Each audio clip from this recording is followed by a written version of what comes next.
Welcome to The Watcher, first in a new series, and of course, we're looking at the first in another new series, WandaVision, the start of the MCU Phase 4. And to celebrate, I'm in black and white, just like the show. And I can also do magic, watch this. Like I can make credits appear.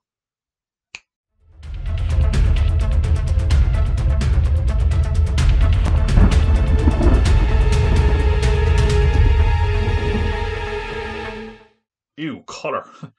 Well, I figured, what better time to start a show where we look at things on television, considering so much of the MCU is now going to be in episodic form on Disney Plus, and there's a load of other things coming to streaming as well. So I just finished watching the first two episodes of WandaVision, and I'm going to say spoilers. I mean, I don't think there's anything I can necessarily spoil anyway, but if you haven't seen it, you get more out of it if you have seen this before you watch this video. Right, so up top, let's just go with some basic thoughts. It was good. It's what's interesting about this is it's kind of hard to judge this so early on because we have another 7 episodes to come, and it's clearly got a sort of a mystery element to it. It's like a jigsaw puzzle. We only have two pieces so far, and based on that, I'm very intrigued to see the story they're telling. And I think the MCU doesn't often get praised for being different or taking risks, but this time they really have done that. This is kind of something that I think would throw a lot of people off. I genuinely, after seeing the first 2 episodes, I was like, I understand why they put out 2 episodes, because if they just put out this first episode, I think people would be maybe calling this a dud. And that's not a reflection on the first episode in quality. I think it's just there's not a lot to latch onto there. Like if you're like, hey, I love the MCU. Oh, it's a full length version of a I Love Lucy parody. Okay. Which again, very interesting approach they've taken here. So let's dive in a bit more detail. Again, I did really like it, so I'll go through some of the things I made of note, and then I'll jump into a few theories, and of course, maybe a bit of a review. So, first things first, as I mentioned, the whole episode, in fact, basically the whole first 2 episodes are in black and white, with some notable exceptions I'll get to in a sec. It's also shot in 4:3, of course. I think basically we all knew this was going to be kind of a parody of sitcoms of different decades, and from what I can tell, we're going 50s. Next episode is 60s. You know, maybe from then it'll go every decade: 70s, 80s, 90s, 2000s, 2010s. That would cover most of the episode count. So could we see that happening? I think it deserves a lot of credit in that it really did feel like a sitcom from the 50s. I know that sounds like a stupid thing to say, but it deserves credit for that. But also, I can totally see why some people might watch this and be a little bit bored, because we kind of have passed, by those eras of sitcoms, and they were kind of almost, I suppose, faithful to possibly a fault. I think this could throw a few people off. I also want to just straight away give praise to the performances in this, in our two leads, Paul Bettany and Elizabeth Olsen. They are so good in this. I think they managed to give that same level of performance they've given in the Marvel movies, but of course, they're also now playing to another style. Remember, like Lucille Ball wasn't like doing the same thing they would do on TV. She was a very over the top kind of sitcom character, and they really nailed that. And it's so much fun seeing them get to sort of expand on their characters in this new way. I thought in particularly Elizabeth Olsen was just so good. She kind of has this over the top, almost playing to the crowd kind of aspect to her, but it's still very noticeably the Wanda from the films. Paul Bettany, then they kind of play with, of course, him being a robot, an android, which you get a lot of good jokes out of. In fact, I will say this is what I kind of meant when I say faithful to a fault, and it might throw some people off. This is meant to kind of emulate those old sitcoms. It wasn't funny at all, in my opinion. And that, again, maybe that is because they're emulating a style of sitcom that no longer exists. There was a few jokes that were kind of like, I mean, most of the laughs for me did come from the kind of playing on Vision, really, of him trying to be a normal person. But again, I think that's going to throw a few people off because they're thinking, oh, well, it's not a Marvel show. So, well, as in, it's not a Marvel show in its presentation of being big superhero and bombastic and over the top. He's being presented as a sitcom. But also, I didn't laugh. I haven't laughed in 6 episodes. So I don't know how many people are going to sign up for, such a long tribute to old sitcoms past, but here we are. So the basic plot of the episode, and I do think it's very weird as well, examining the plot of these episodes, because they are quite self-contained like a traditional sitcom, but of course, there's a larger overarching narrative that we're not really aware of yet. I think it's something that's going to be interesting to revisit when all is basically when the mysteries have been revealed as such. But basically, the plot in this episode is that there's a heart on the calendar, and neither of them can remember what for. Wanda thinks it's for an anniversary, which they don't necessarily have. And Vision is not too sure, but of course, we see Vision going to work like the traditional 50s man. He goes into work, and classic sitcom plotline, the boss is coming to dinner. The boss's name was Mr. Hart. They use an abbreviation of a heart. Not much of an abbreviation. Could have just wrote down Mr. Hart. Longer than it would take to colour in that heart. But, come on, we're setting up a plot here. So, again, we have that classic plot line. And I don't have much to say. It was entertaining. We had, I think it was Fred Mehmet, I believe is the actor's name, was playing the boss, Mr. Hart. And we had, of course, Deborah Jo Rupp, better known as Kitty Foreman from that 70s show, as the kind of the boss and his wife. And they had a lot of fun with this story. And there was some entertaining parts, mainly because, of course, Wanda didn't know the boss was coming to dinner, so she's got to whip something together very quickly, and she's using her magic, and they're trying to hide that she's magic, and it's a lot of fun. The thing is, and this is why I said that they were really, I think, were very clever in putting out 2 episodes, because there is not a lot to say about this episode as far as notable moments. It plays like a traditional sitcom with 2 characters that shouldn't really be in a sitcom, except for one moment. Well, 2 moments, and then we can dissect the other ones in a minute. The main moment that people are going to talk about from this episode is there's a moment where basically there's a real kind of, I guess you would call it anxiety-inducing tension to a scene where Fred's character, Mr. Hart, starts choking. So they're eating dinner, and all of a sudden he starts choking, and the whole presentation of the show changes. There's no laugh track. Remember, this was shot like I Love Lucy. I Love Lucy had 3 cameras, which I think was actually unconventional for the time. But it's shot like a multi-camera sitcom, like we would recognize now. And then when you had these massive cameras back in the day, obviously, it was, they were at the edge of the set. It was still shot very far away. But in this scene, when he starts choking, we go to close-ups of single camera shots, something that's almost breaking the mold of this sitcom, something that's breaking our immersion of this 50s setting, something that is a lot more modern. Now, the big question is, what is really happening here? And again, we don't have all these answers. One thing I also thought was interesting is that Vision didn't do anything until Wanda told him to do it. So that would play into the fact that Vision's not real. He is an illusion, which is something that we can come back to in the second episode. And that basically Wanda's imagining him, and he only got involved when he did something. So maybe she is in charge of how all this is playing out. And the one moment where something did go wrong, which is the man choking, she got something to stop him choking. So my question and my theory, I guess this is one of many theories I'm going to throw. Tom's theory, we can have a segment. I don't have a theme song because, again, this is coming up together pretty quickly. Tom's theories. No, I nearly did the goal. You know what? I nearly did the goal. The man with the goal, the gun, was it? Goldfinger theme. I nearly did the Goldfinger theme for Tom's theories. Hey, we'll just go with that. Tom's theories. Okay. I think, of course, I think a lot of people would think the same thing. I'm not saying I'm unique in thinking this.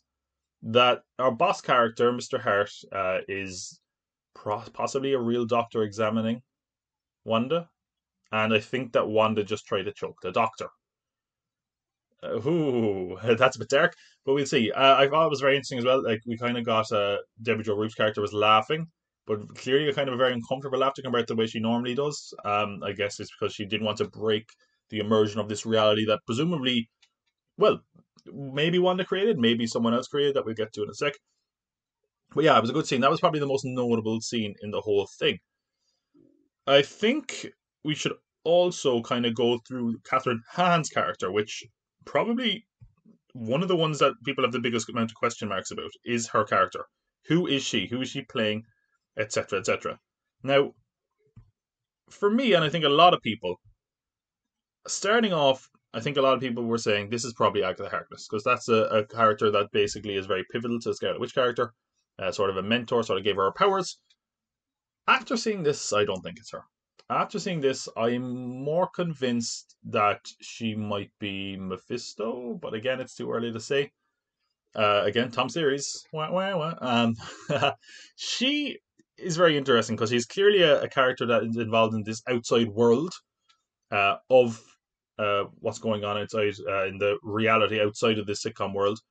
But she seems to any of her scenes I've noticed, it's kind of her. And again, this goes along with the neighbor character, the nosy neighbor character. She's kind of keeping the immersion of this reality for Scarlet Witch. She kind of prods her and says, "Hey, this is an inconsistency." For example, she's like, "Oh, you're married. You don't have rings." So again, if you're coming up with a fake scenario, you need to have these things like that. It feels like anytime she's in the scene, she's basically feeding her that delusion. Oh, your boss is coming for dinner. Here's your food. It's like she's almost could be like a therapist character. But again, we don't really know what becomes of the real Wanda. Is she in some sort of coma, daydream? Is it just a virtual reality setting they have her in, or is she imagining all this fully conscious? We don't really know. But again, we'll come back to that in a minute. Aside from that, there's not a lot to say about episode 1. It's very much plays it pretty straight as a sitcom. One of the kind of few other things we probably should mention is maybe two other things worth noting. One of them is that we get fake ads in both of these episodes. And I'm going to say what I thought it was initially after just the first episode, and then maybe what I think it could be leading to in the second episode. But in the first episode, I thought it was just a very only use of color in the episode is this ad. We had a toaster made by Stark Industries, and there was a red light on it that's beeping and menacing sound of kind of this beeping, and it's the only use of red that we have. Now, originally, I kind of was thinking, oh well, red might be all these things that kind of are from actual reality, which I think makes sense with what I'm going to say later on. At first, I thought this was the beeping of hospital equipment. I was like, maybe she's in an induced coma. Maybe. After the second episode, I'm not so sure. We'll come back to that in a sec. I do want to say the other most notable part of the first episode is that we see somebody is watching what we just watched. They're watching basically WandaVision. They're seeing into presumably this world that they've created or that she's creating with her powers. They just watch the sitcom on a TV, but most notably is that this TV is in a sword facility. Let's explain sword a little bit. So essentially, we have Shield on Earth, and Sword are their space equivalent. Okay, Sword have a very interesting place in the MCU, and I mean that because it's quite odd. I don't think they had characters that are associated with Sword in Agents of Shield, but as far as I know, they weren't allowed to actually use Sword in the show. Now the other thing is that Sword was meant to be in Thor, the first Thor, that whole facility. They weren't in it for whatever reason. A lot of people assumed that Nick Fury at the end of Far From Home, that space facility we saw him in, was in a sword facility, but we never got confirmation of that. Now, here, we have multiple uses of the sword logo. And what is very interesting, and I don't know, I guess you can consider this a spoiler. What this is basically what sword stands for, because it stands for a different thing in the MCU from what we've seen. Because there was a leak of some, I think it was a concept art or a book that showed what sword stood for, and it stands for Sentient Weapon Observation Response Division. So Wanda is a sentient weapon. This is a whole division basically set up for situations like this. So I don't know what that means for whether or not Sword will still be the space shield. I don't know. Interesting though, because that was kind of the first time we see outside of it, and that's really the hook you're going to have to get the more casual people in, because other people that maybe aren't in and aren't completely sure with this might be just like, why do we just watch a whole sitcom episode? But anyway, that brings us to episode 2. I should say as well, there's like, I thought this was very weird. It was like, 29 minutes, that's not bad. The episode was like 22 minutes with 7 minutes of credits, which was really insane. Like a lot, that's a lot of credits. And I know they have to do like different language dubs and all that, but I think most people, like any MCU fan, was just skipping to the end. Like, is there a post credit scene? No. 7 minutes of credits seem to be the standard. Now, what is also very interesting is that at the very end of the episode, we kind of get a elaborate kind of closing titles, I guess, where we see like who directed it, but also it's very kind of CGI animated. We have the kind of three main colors: red, green, and blue. Associated with color television, of course. And what is interesting is we see these like kind of red power manifestations of all these settings, locations, and all that thing. So that would seem to suggest that this world is a creation of Wanda herself. Maybe I'm just looking into it too much, but anyway, that was episode 1 of WandaVision. Okay, episode 2 is carrying on the classic sitcom vibes. This time, probably more reminiscent of Dick Van Dyke Show and Bewitched. Probably Bewitched, definitely very notable here. And again, we have that kind of a classic sitcom trope where it's a talent show. And of course, Wanda and Vision are doing a magic show, which this episode is a lot better in my opinion. I don't think the first episode was bad by any means, but I got a lot more enjoyment out of this episode. I think it teased the mystery a lot more. I think it was a very entertaining one. And I do love how they're really exploring the kind of classic sitcom tropes and storylines, of course, of the neighborhood talent show. Now, we got a lot more things kind of teased to us in this episode as well, I would say. We'll start off very simply. We have a different setting, and I don't just mean like it's a house, but the house has actually changed. There's an upstairs to the house now, which is interesting. Again, really teasing that all of this thing is a manifestation, and anything can change at any time. Because I know in subsequent kind of and certain trailers, it was like you saw Wanda changing the upholstery and the location and everything. Could very well be that she's just consistently changing everything, and that she is in charge of this universe. That maybe it's not, Sword or whoever. It's also what I think they definitely deserve credit for here is it was a noticeable presentation difference between this and the previous episode. Even though it would be very easy to just say, "Oh, black and white, 4:3, old sitcom." I get it. There's a very noticeable difference in style here. The cameras were more mobile, up closer. It really was good, and I think they did a good job of making them kind of visually distinct, which is really important, especially when you're shooting in a style that could really throw off and uninterest certain people, certainly. I think as well they put a lot of emphasis on the neighborhood here, and I think it really suggests that this is some sort of contained facility. The neighborhood is like the limits. Nothing exists outside this world we've created. This is the neighborhood. This is your world, Wanda. Again, whether or not it's something that she tried to do and contain, I really think it could be a combination of both. I think she could have tried to create this new reality and they contained it to just this small part of the neighborhood. So, also, we talked about how there was a use of color in the last episode. We get 2 uses of color in this episode. Again, I was suggesting that this could be some use of whenever something is reality based. I think that is the case here as well. We get an instance here where Wanda finds something in a bush, and that thing in the bush is a helicopter, which has the sword logo, as you can see behind me here, over here. Ta-da. It's all red. It's all in color, basically. So the question is, why is that in color? What does it mean? And I said it's to do with reality. Now, what happened here is that I think so a lot of people have pointed to a trailer, and again, I guess if you don't want to know too much, I'm certainly not going to go back and look at the trailers. I don't want to spoil anything for myself. But some people have suggested there was a moment in the trailer where there was a helicopter and it seems to be going through some sort of force field. So, is it a question that this was a real helicopter that once it entered that barrier or whatever, it kind of got shrunk down and absorbed into this false reality? Who knows? I would say, I think this could have been piloted by Monica Rambeau, because I think it's interesting because we get her introduction here and she kind of feels very out of place, but we'll come back to that in a minute. So again, that is one of the uses of color in this episode. We have this whole talent show thing, but there's also a sort of hierarchy within the neighborhood.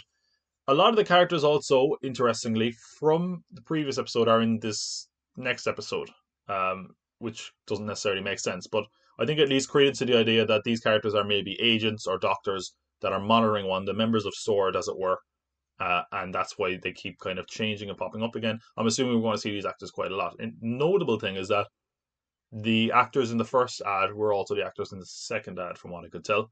And let's talk about that second ad. As I said when I first saw the ad in the first episode of the Stark Toaster, that I thought that red menacing beep was kind of hospital equipment. The second ad is a watch, a Strucker watch, which has a Hydra logo on it. You didn't even need the Hydra logo because I think a lot of people will pick this up. Baron von Strucker is the doctor that experimented on Pietro and Wanda to give them their powers. This is the age of miracles, Doctor. I kind of think that the ads are Wanda's trauma. So if you think of this in a traditional TV setting, these sitcom episodes, these are like this ideal living world. These are what Wanda wants. The ads are breaking that immersion in between segments of the good stuff, in other words. So she's putting the bad stuff, she's compartmentalizing her trauma into ads. I don't know if we'll see that play out, as ads presumably will be a fixture in a lot of these episodes. Could we see more of this? Could this going to be confirmed that this is kind of the bad things, that she's keeping her sitcom world nice and clean and happy and keeping the bad stuff in these short ads? And of course, that would also make me reframe the first ad, because Wanda tells a story, I think it's in Civil War, maybe? Or actually it might be in Age of Ultron, but anyway. The second shell hits, but it doesn't go off. It just sits there in the rubble, and on the side of the shell is painted one word. Stark. We wait for 2 days for Tony Stark to kill us. The all-new Toastmate 2000 by Stark Industries. That beeping certainly could be reframed as the sound of a bomb that never detonated. Certainly Stark Industries was just that. She's thinking of the loss of her parents and her near death in the first episode, maybe. Anyway, that's my theory on that. So, as I said, we're talking about the neighborhood.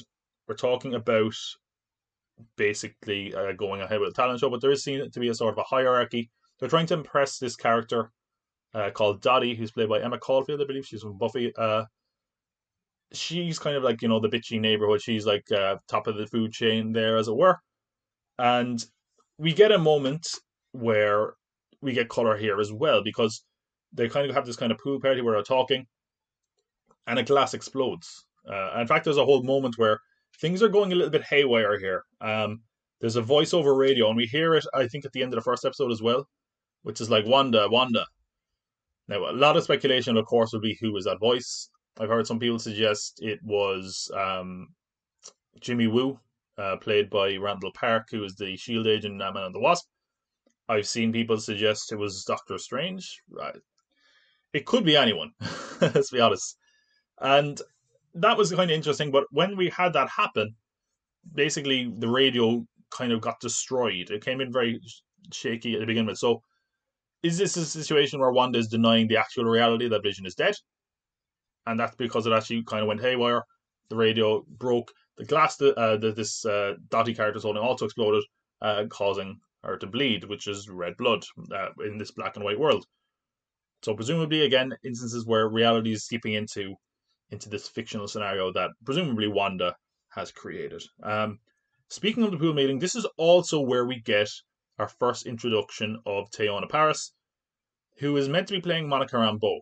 We saw Monica Rambeau last as a kid in Captain Marvel. She's now grown up. She does become a superhero in her own right. We know she's going to have quite a big place in the MCU. She's going to be in Captain Marvel too, certainly. Possibly in Doctor Strange, I can't remember.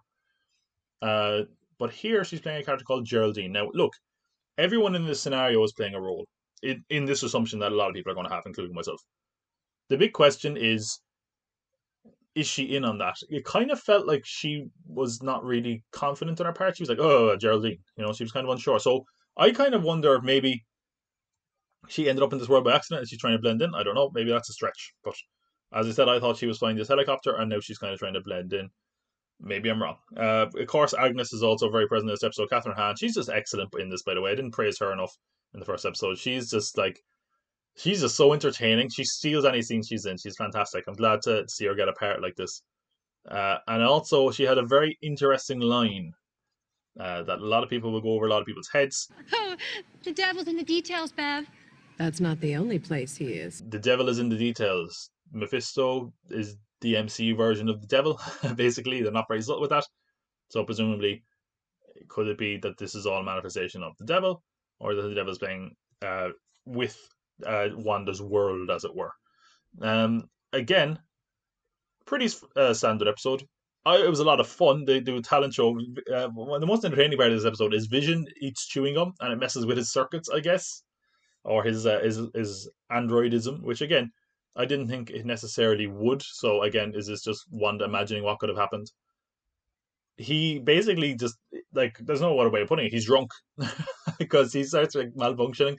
And they do have this magic show where they take on the names. Scarlet Witch is glamour, Vision is illusion. Maybe he's not real. Probably not real because he's dead.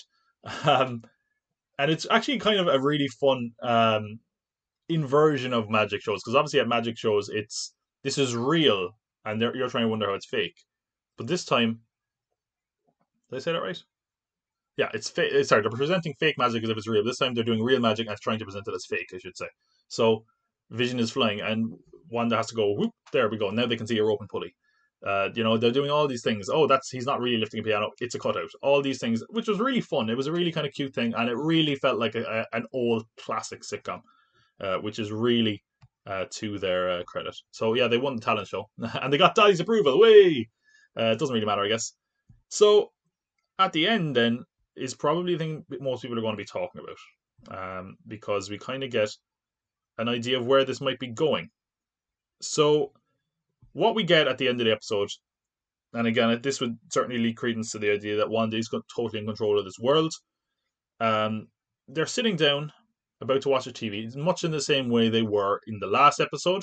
The last episode ended with them watching TV, and they're about to do that. And Wanda mentions that this kind of award was for the kids. Now, there was also a really creepy dreaming of like for the kids, for the children. I think it was for the children, which is really creepy. Again, maybe doubling down that satanic connection. I also saw someone point out that there's like the helmet of the Grim Reaper in the animated Bewitched credits. He's one of Vision's villains, basically. He's Wonder Man's brother, and in original comics, Wonder Man's brain signals led to Vision, I think. I'm trying to remember. My brain is scrambled. I'm thinking so much so far ahead. I don't know if he's going to factor in anyway, to be honest. If he will, I think it'll be a small part. So, again, they're sitting down. They mention the children, and wouldn't you know it, out of nowhere, Wanda is pregnant with a very visible baby bump that came out of nowhere.